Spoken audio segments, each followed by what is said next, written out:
අධ්‍යාපනය තියෙන්නේ විභාග ලියන්නම නෙමෙයි. හරිද? දැන් අපේ අධ්‍යාපනයේ ඔයාලට කියලා දෙන්න ඕන අනිවාර්යයෙන් කොහොමද කතා කරන්නේ? කොහොමද හිතන්නේ? හරිද? කොහොමද හිතන්නේ කියලා ළමයෙක්ට කොහොමද හිතන්නේ අලුතෙන් දෙයක් කරන්න හිතන්නේ කොහොමද? කොහොමද කතා කරන්නේ? කොහොමද තැනක ජීවත් වෙන්නේ? කොහොමද මේක ජීවත් වෙන්නේ? කියලා අධ්‍යාපනයෙන් තමයි මේ ඔක්කොම කරන්නේ. හරිද? දැන් ඔයගොල්ලෝගේ ලකුණු විතරක් මදි. ලකුණු විතරක් මදි මේකේ ජීවත් වෙන්න. මේ හොඳ චරිතයක් හදාගන්න ලකුණු වලින් බෑ. චරිතයක් හදන්න ලකුණු වලින් බෑ කියලා මට මුලින්ම කියලා දුන්නේ මම ඉගෙනගත් සංගාරාම.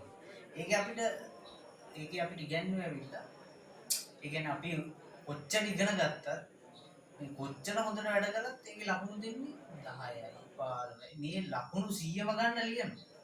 ඒ වුණාට ලකුණු දෙන්නේ 10යි 15යි මොකෝ. ඒ දෙන්නේ. ඒ කියන්නේ අපේ චරිතය බලලා තමයි දෙන්නේ.